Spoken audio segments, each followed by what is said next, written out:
شاهکاری‌های ادبیات جهان، بهترین نمونه‌های نظم و نثر جهان. شاهکاری‌های ادبیات جهان، نیروبخش معرفت، شکوفایی شعور و پرتوافشانی فروغ فضل و حکمت در خانه دل شما. از ارمغان معنوی شاهکاری‌های ادبیات جهان بهره‌مند شوید. شاهکاری‌های ادبیات جهان از رادیوی فرهنگ.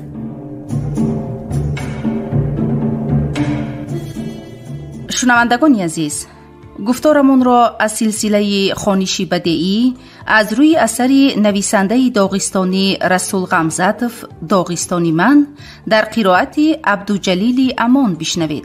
گفتار 11.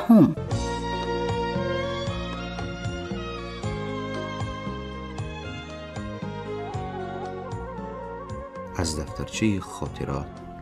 یک خون دولتمند از کمبغلی پرسیده است: گوجای گوشتی مرغابی بامزه‌تر است؟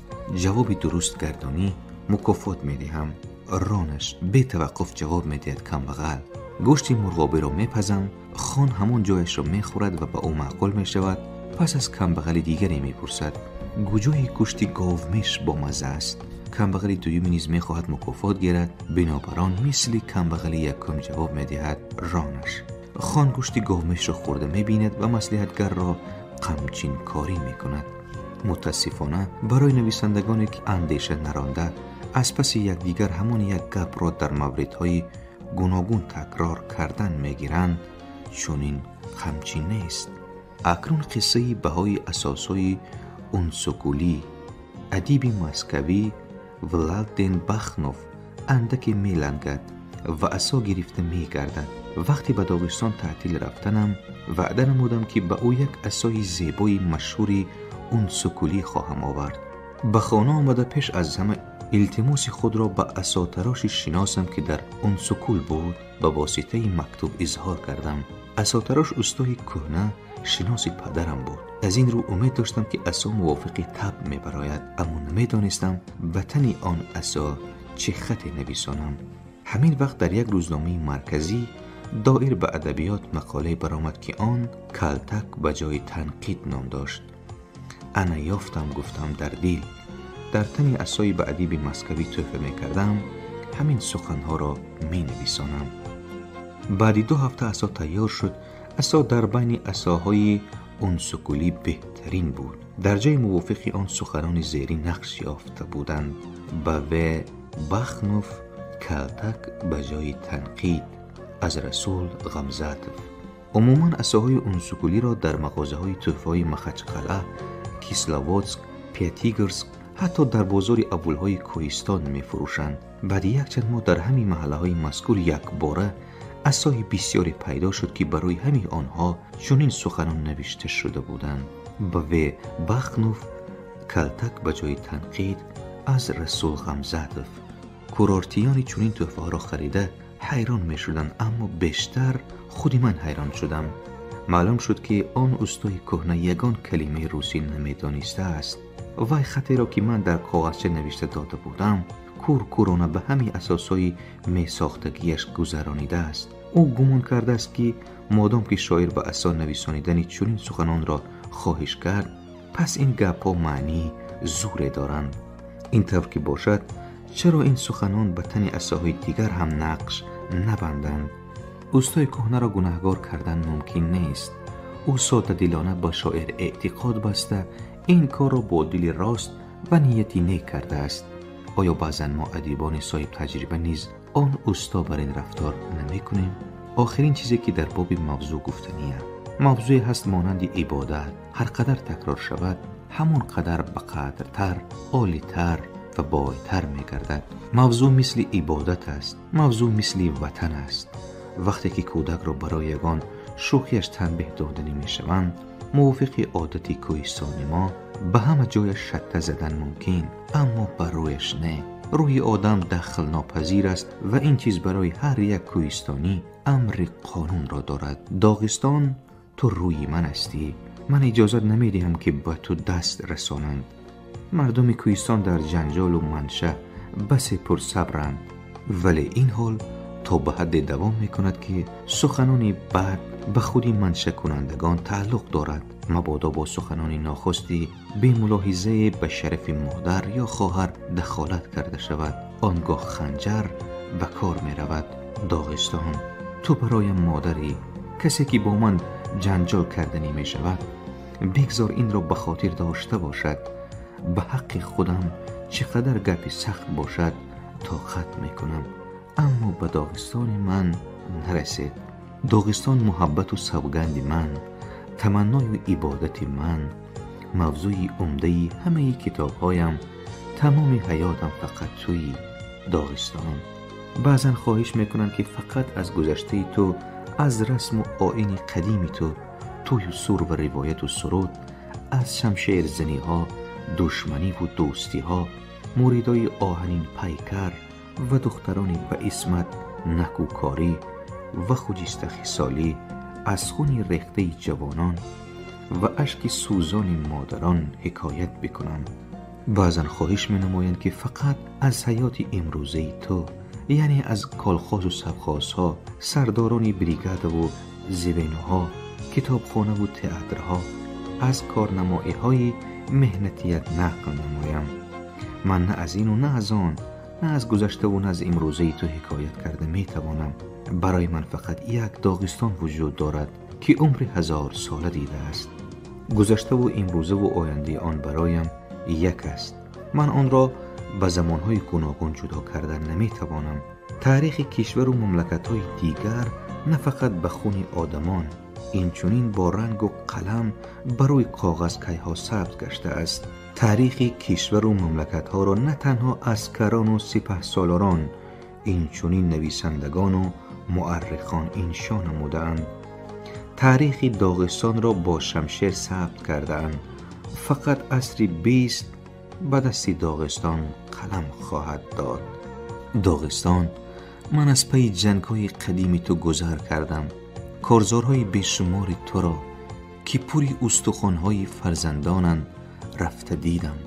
بگذار گندمزار و جواری مکه‌زار کالخازی برای این کارم از من نرنجند. آخر هنگامی که من در شعرهایم داغستان امروزه را تصویر می نمایم، زمانی گذشته مرا طعنه نمی زند. وقتی از سفری مملکت‌های دور خارجی برمی گردم، همدیاران کوهستانیم بگیردم حلقه زده از دیده و شنیده هایم پرسان می شوند. آنها دوره گرفته می نشینند و به حکایت های من گوش می دهند.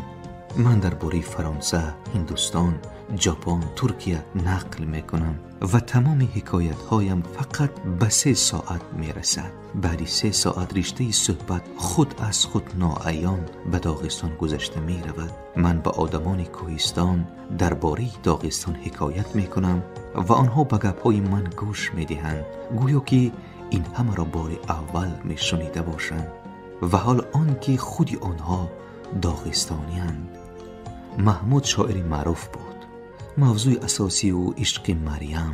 دوستی نزدیکی محمود پسردار شد و از شاعر خواهش نمود که برایش یک سرودی اله نوشته دهد. محمود یک قوه آزمایی کرد، اما چیزی نبرآمد. در زیر سرودی محمود کودک به جای خواب کردن میگریست. دوستی دیگری محمود خواهش نمود که به مرگ زنش مرثیه نوشته دهد. محمود قوه آزمایی کرد، اما چیزی نبرآمد. مردم مرثی محمود را شنیده نمیگریستند، بعضی ها را حتی به لب خنده می آمد. اما آدمان سرود عشق ناکام محمود را به مریم شنیده حاضر هم اشک می ریزند. موضوع اساسی محمود مریم بود. از آن من داغستان. محبت من خواه بزرگ باشد خواه ناچیز، حقیقت من خواه بزرگ باشد خواه ناچیز، حسیات من خواه کهنه باشد خواه نو. من در حق تو قلم میرانم داغستان. هنگام نوشتن قلم در دستم به اختیار می لرزد. پدرم می گفت اگر پولیس در سر راه باشد، هر راه گذر تربوز خام را می کند. می گویند سنگی را که برداشته نمی توانی دست نرسان، با آن جای بر که گشته آمده نمی توانی شنا کرده نرو. می گویند آبی دریا تا بجولکی پای باشد، ایزارچت را از زانو بلندتر نبردار.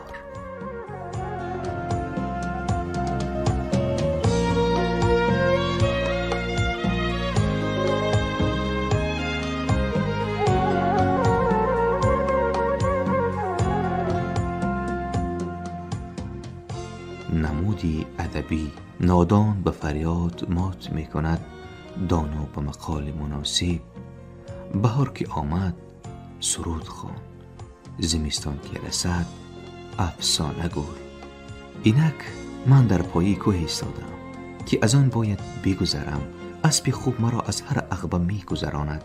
کوه موضوعی من، اسب زبانی من. اکنون باید راه را انتخاب نمایم که با آن از کوه گذرم.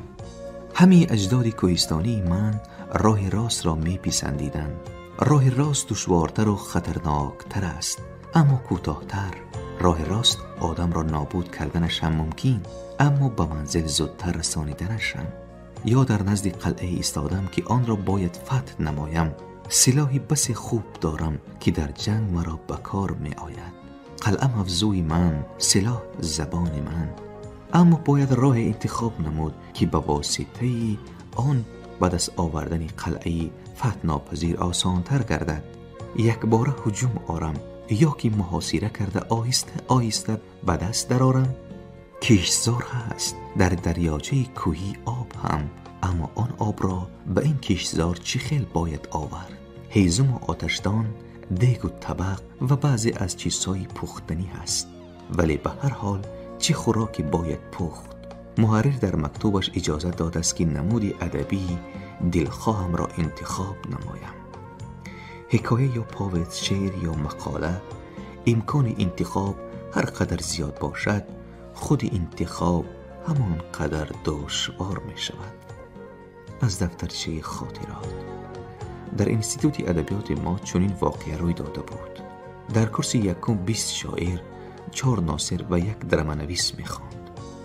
در کورس دوم 15 شاعر ماند، ناصران 8 نفر شدند، درم‌نویس همان 1 نفر و 1 منقد پیدا شد.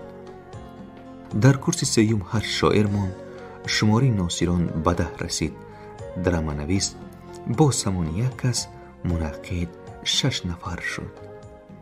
در آخر کورس پنجم 1 شاعر، 1 ناصر، 1 درم‌نویس ماند، دیگران همه منقد شدند. این گپ البته مبالغه و لطیفه است، اما راست است که بسیاری ها از شعر سر کرده بعد به نثر می گذرند، سپس به نمایشنامه، در آخر به مقاله. این وقتا به فیلمنامه گذاشتن رسم شده است. بعضی شاه و امیران برای آن زنشان دیگر می کنند که از آنها فرزند نمی روید، ولی پس از دیگر کردن چند زن یقین پیدا می کنند که در نشدن فرزند زنها گناهکار نیست. دهقان تا آخر با 1 زن عمر به سر می برد و 1 نه 20 فرزند دارد. عقیده من چنین است. شراب بنوش و از نان هم رو نگردان. سرود بخوان و افسانه را هم گوش کن. شعر نویس و حکایه عادی را هم از خود دور نکن. نصر. زمانی بود که من در گهواره می خوابیدم و مادرم اله می گفت. او فقط 1 سرودی اله داشت، سرود دیگری را نمی دانست. هرچند پدری ما شاعری مشهور بود، برای پسرانش یگان سرودی اله ننوشته است. او با ما هر خیر قصه و واقعه و روایت ها نقل می کرد. این قصه ها نثر او بودند.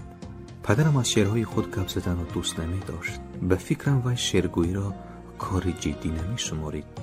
کار جدی او از اینها عبارت بود: جفت رانی، ساز کردن خرمنجا، نگاه بین گاو و اسب، بیل کردن برفی بام، سانیتر در کارهای اول و حتی ناحیه علاقه حال اشتراک نمودن. پدرم شعر را می نوشت و اما چندان غمی در کجا چاپ شدن آن را نمی خورد. برای او فرقی نداشت که شعرش در روزنامه مرکزی چاپ می شود یا در روزنامه دیواری پیانیران اول. من پی می بردم که در روزنامه دیواری چاپ شود بیشتر خرسند می گردد. پدرم سخنانی را که انسیل محمد به پسر خود سراینده مشهور عشق پاک شاعر محمود گفته است زود زود به یاد می آورد. وقتی که محمود مانند فرزندی ناقابل از آتش عشق و سرودهای عشقی ادا و ابکار شده گشنه و تشنه با رنگ زهیر خانه می آید و خوردنی می پرسد، پدرش به او آرامانه جواب می دهد: شعر خور، از بالای شراب عشق نوش. تا کی من بجای تو جفت میرانم مانده شدم. البته به پرنده خانیشم در کار، اما کاری اساسی پرنده در هر حال ساختن لانه، پیدا نمودن خوراک و کلان کردن بچه های خود است. پدرم به شعرهای خود نظری داشت چون به خانش پرندگان، یعنی دلکش و فارم است، اما حتمی نیست. او به شعرهایش نظری داشت چون به سلام صبح، شب بخیر بیگاه، تبریک عیدانه، اظهار همدردی. عقیده ای هست که شاعران مردمی اندک خیالی اند، هر کدام مشربی خاص خویش را دارد. اما پدری من از روی فعل و خو و خصلت‌های خود مردی عادی کوهستانی بود. او بیشتر صحبتی آرامانه را که حاضران به سخن یکدیگر انگوش ننهاده قصه و روایت‌های گوناگون می‌کنند می‌پسندید، یعنی باز همان نثر را دوست می‌داشت. پدرم اولین شعرهای خود را به محمودی مشهور نشان می‌دهد. شاعر شعرهای پدرم را خوانده حیران می‌ماند و به او می‌گوید که من شعرهایت را نفهمیدم و عموماً تصور نمی‌کنم که درباره گاو، تراکتور، سگ و پیراهی خنزخ بر این چیزها چه خیل شعر گفتن ممکن است. درباره چی نویسم نباشد؟ با تواضع میپرسد پدرم. درباره عشق و فقط عشق. قصر عشق بباید ساخت. شعری محمود. در زمین بنیاد کردم کاخ عشق، لیک میخوابم بنی دیوارها. شهپل از احساس دو دل ساختم، در شکست آن هم من و کهسارها. پدرم قصر عشق بنا نمی کرد. او غمی ساختن چنین قصر را هم نداشت. باعث غمخواری او قصر او و آنچه اشعارش را غذا می داد، خانه و جای، عائله و فرزند، اول و اسب، مملکت و جهان، زمین و آسمان، آفتاب و ماهتاب، باران و سبزه و درختان بود. و یک شعر عشقی، شعر بخشیده به محبوبش گفته است، ولی برای آنکه کسی خوانده نتواند به حروف عربی انشا کرده است. آن شعر فقط برای محبوبش و خودش بود. آره، پدرم حکایت های حکمت آمیز را دوست می داشت. بیگاهی ها او مرا به سر زانو نشانده، با دامن پوستینی گرم خوشبویش پایهایم را پیچانیده حکایه ها می گفت. وی قصه آنهایی را که جلای وطن کرده اند و آنهایی را که در دیار عزیز خود ماندن نقل می نمود. این چنین درباره راهها، دریاها، شکفتن گلها، به سر آنها آمده نشستن زنبوران عسل حکایت می کرد. طلوع و غروب آفتاب را می گفت. در خصوص عرف و عادتهای قدیمی درباره عبادت پیش از جنگ نقل می کرد. به آسمان یک نفر افکنده می گفت که پگاه باران می بارد یا هوا صاف می شود. او می دانست که در اطراف باران بارد و در بالای اولی توتلت آفتاب باشد، در پشتکوی خنزخ ژاله زدن دارد. وی به من نقل می نمود که یک سرک جودار چند دانه دارد و رنگین کمانی زیبا از چی پیدا می شود. اگر از دور مسافری از یک اول به اول دیگر رونده می نمود، پدرم پیشکی و مفصل گفته می توانست که آن رهگذر کیست، به کدام کار براه برآمده است و در حوله کی شب باش خواهد شد. چرا پدرم همین رو به من حکایت کرد؟ می نوشت بهتر می شد. همین این نثر او، نثر شاعر غمزد، سدسه می شد. حکایت به حیات برای او یک بود. فکر و حکایت را فکر می دانست.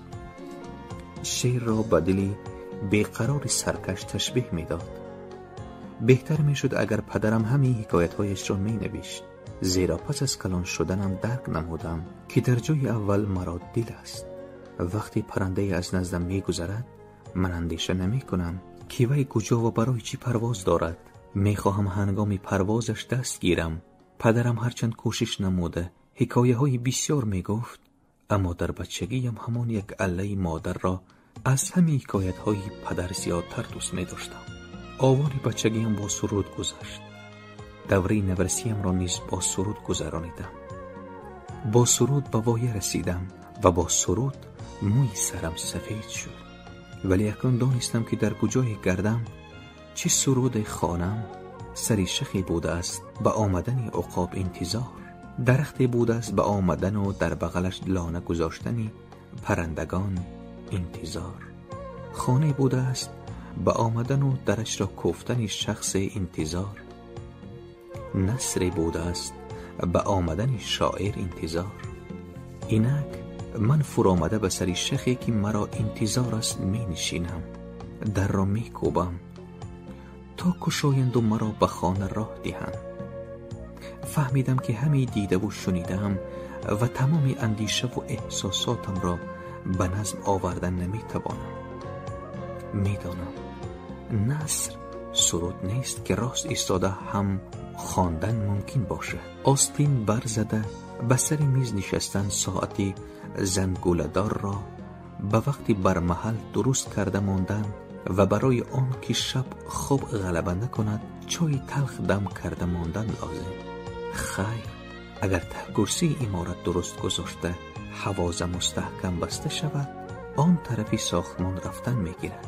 نمیدانم چی می شود، حکایه، قصه، افسانه، روایت، اندیشه یا مقاله عادی.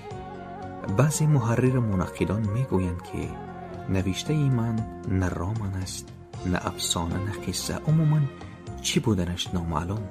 محرر و منقدان دیگری بها میدهند که کتاب من هم این است و هم آن، هم سیومین، هم پنجمین، هم دهمین.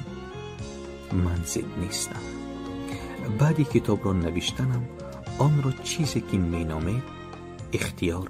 من از روی قانون و قاعده های کتابی نه، بلکه با امر دل اثر می نویسم. دل به قانون اطاعت ندارد، بلکه به قانون های خود اطاعت می کند که آن قانون ها نه به همه موافق می آیند. در دل می گویم اگر به یک دیگ گوشت، برنج، میوه، قلنفور اندازم، نمک و عسل نیز همراه کنم، آیا خوراک ویران نمی شود؟ یا برعکس طعام فوق‌العاده لذیذی می براید؟ بگذار آنهایی که سری دسترخوان نشسته از این طعام می چشند بها دهند. حکایم، فکر و اندیشم، افسانم. یاد دارم که در ایام بچگی برای برادرانم یا پدرم چشم دوخته شبهای دراز زمستان خوابم نمی برد. شرفه پا یا خشیری پس در را شنیده گوش به قمار می شدم و دقیقه ها گویا ساعت های دراز می شدم. در چنین شبها بابایم پیشم نشسته آهسته آهسته حکایت می کرد. او گاه افسانه می گفت، گاه سرود می خوند، دم حکمتی می فرمود، دم الله می گفت. قصه هایش گاه خنده آور بودند، گاه وهم انگیز. وقت و ساعت را فراموش می کردم، به گوشم فقط آوازی بابایم می رسید و به نظرم منظره های قصه های او جلوگر می شدن. پدر یا برادرانم که آمدن رشته حکایتی بابایم بریده می شد. حیفم می آمد که آنها افسانه عجیب را قطع کردم. وقتی که خودم کلان و جهان را دور می زدگی شدم، مانند پدر یا برادرانم در سری وقت به خانه خود می شتابیدم. هر قدر به خانه نزدیک می شدم دلم بیقرارتر می شد. تیز تیز می تپید، درها را می شمردم. در چنین لحظه همسفری به حکایت قصه یا واقعه، افسانه یا حکمت سر می کرد. من با شوق تمام گوش می دادم. اما حکایت تمام نشده به منزل می رسیده و کمی دلم می سوخت که قصه ناتمام ماند. پدرم می پرسید، کوکبسن از عقب چه خیل گذشته؟ در چی طور؟ برف زیر نکرده است؟ من نه کوها را به یاد داشتم، نه در و نه برف را. فقط قصه همسفری خوش چقچقم به خاطر بود. حکایت او در نظرم کوههای فراز را به وادی‌های هموار، برف سرد را به پخته گرم تبدیل می‌داد. حکایه‌هایم، اندیشه‌هایم. آیا شما هم شب دراز زمستان را به کسی که انتظاری خویشاوندانش است یا راه دور زمستان را به شخصی که سوی منزل خویش می‌شتابد کوتاه کردن می‌توانسته باشه؟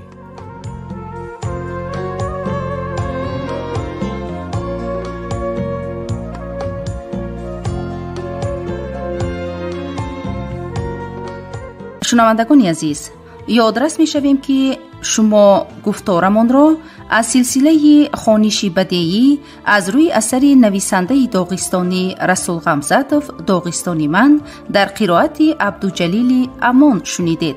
کارگردان موجیگول یوسفوه. پایان گفتار 11.